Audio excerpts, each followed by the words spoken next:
So first, we're going to wet our hands with water.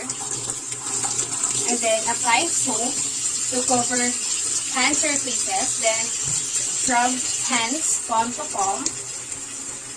And then we're going to overlap the right palm over the left dorsum with interface fingers and vice versa. Next is we're going to do a palm to palm with fingers interface. And then back the fingers to opposing palms with the fingers interlock. And then rotational rubbing of left thumb, clump in the right palm, and vice versa. And then we're going to do the rotational rubbing backwards, forwards with the clasped fingers of right hand in left palm and vice versa. And now we're going to rinse our hands with water.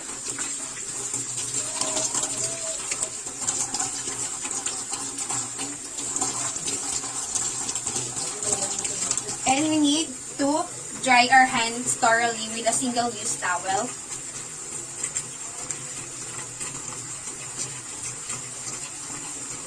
And then we use the towel to turn off the faucet.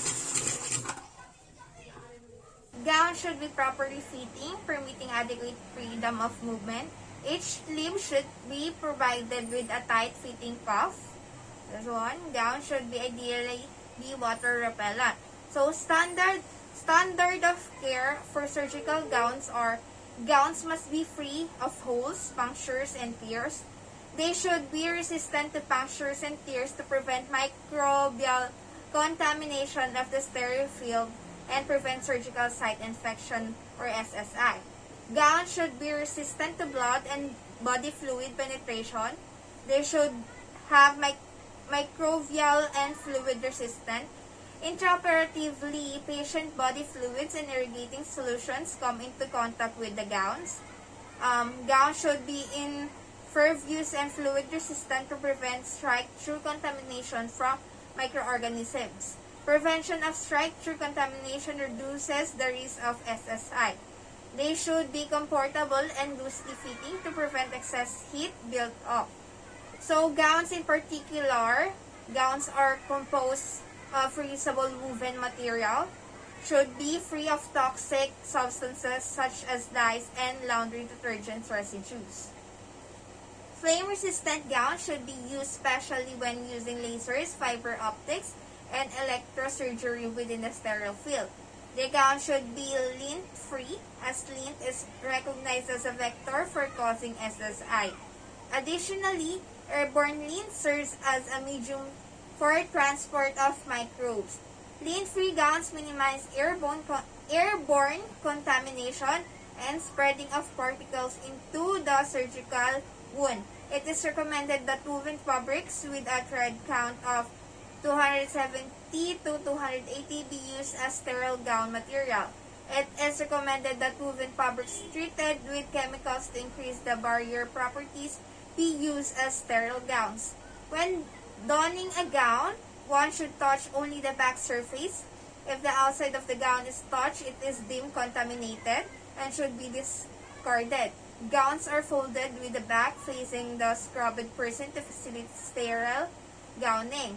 So scrub personnel should keep their hands and arms above the waist and away from the body at an angle of 20 to 30 degrees above the elbows. If scrub hands and arms fall below waist level, they are considered as contaminated. After donning the parts which are considered sterile are sleeves, except the axillary area, and the front from waist level to a few inches below the neck opening, as well as being made of material that minimizes the passage of microorganisms and body fluids. Gowns should also be tear and puncture resistant.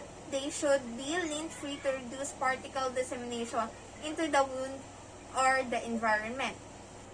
So the procedure in gowning is we leave the inner the inner back side of the neck of the gown upwards and away from the table.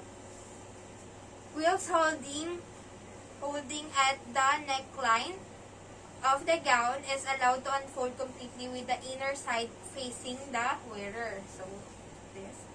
We must not do like that. And then we slip both hands into the open armholes, keeping the hands at shoulder level away from the body. Push both hands and forearm into the sleeves and gowns, but advance hands up to the proximal edge of the calf only. Do not allow the hands to come out the calf. So, an ungloved hand should not touch the front of the gown. So, it's like this. The gown is secured at the back by the circulating stuff.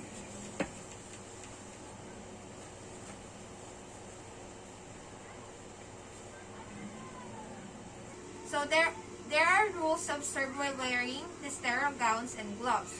First, do not drop your hands below the level of the umbilicus or below the sterile working area. So you must not put down your hands. It must be always upward position. So never place hands behind the back. So you must not put your hands behind your back. Glove hands must be kept within the full view at all times. So if I'm already wearing a glove, so my glove hand should always be seenable. Then do not tack glove hands under the armpit as axillary region is considered contaminated. So we must not tack our hands like this. And never touch a non-sterile area with a glove hand. So we're just going to touch the working area that are sterile.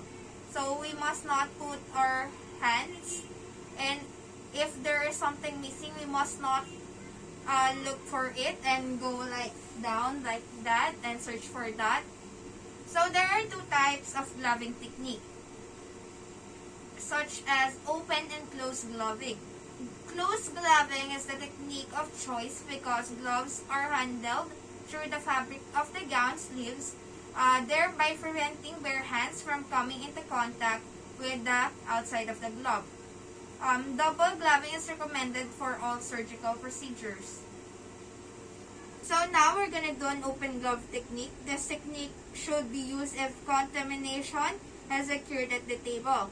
This technique can also be used if a cauterization is performed on table by a circulating nurse. So now I'm going to use my left hand to get the right glove. I'm only going to touch the cuff of the right glove, and then the right hand is to slide to the glove until it is snug fit over the thumb joints and knuckles.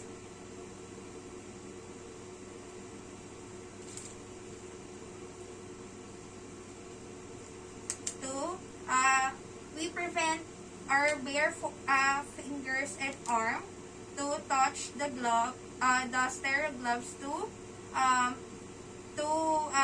remain the glove sterile. So now I'm going to get the left glove using my right hand inside, then slit over my hand, then the fingers of my right glove are placed under the cuff of the particular left hand, and the cuff is unfolded down over the gown. So I'm going to put it in the gown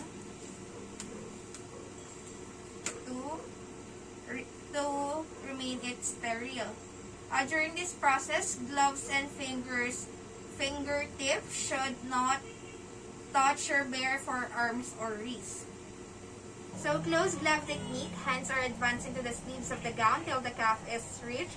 So, we must not let our fingertips or our bare hands seen or be outside the gown to prevent contamination. The glove packet is open in such a way that the right glove faces the right hand. And then we're going to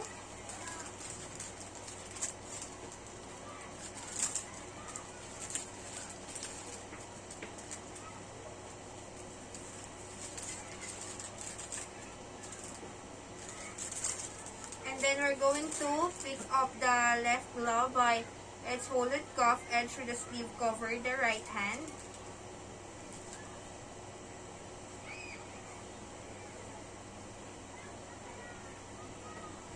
And then the palm of the hand inside the gown sleeve must be facing upwards and towards the palm of the glove, and hold the bottom edge of the glove of the cup of the glove with the thumb and index finger, and then the cups the uppermost edge of the glove's cuff with the opposite hand, and stretch the cap of the glove over the hand, and put the left hand covered with the gloves and like this.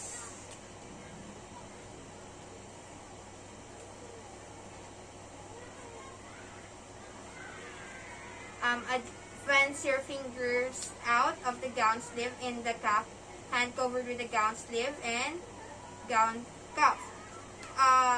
Adjust the glove over the gown sleeve with the right hand covered the gown sleeve.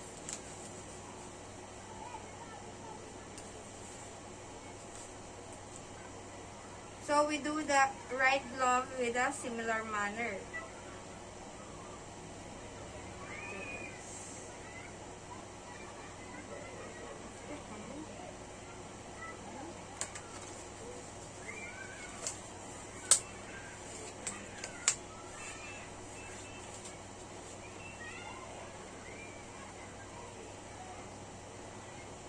Assuming the circulating stop beside me is also a scrub person, because I don't have enough gown and PPE to let him wear. So, scrub person holds the paper tub and touch the belt and the belt tie. Since this is a cotton, it must be same scrub persons, the one who will assist me to tie my belt tie. Paper tab holding belt pass to the circulating stop, and circulating stop holding paper tab comes to the other side of the scrub person. Then scrub person will hold of the belt tie and tie the belt to it. The purpose of scrubbing is to reduce the number of organisms on the skin so that the risk to the patient is less if gloves are accidentally perforated during surgery. One can scrub with an antiseptic solution or soap. Recommended scrubbing time is 2 minutes with antiseptic solution and 5 minutes with soap. Scrubbing time does not include rinsing time. While wearing a gown, one should touch only the inside or back of the gown. A gown is contaminated if one touches the outside surface. Close gloving technique is better than open gloving technique.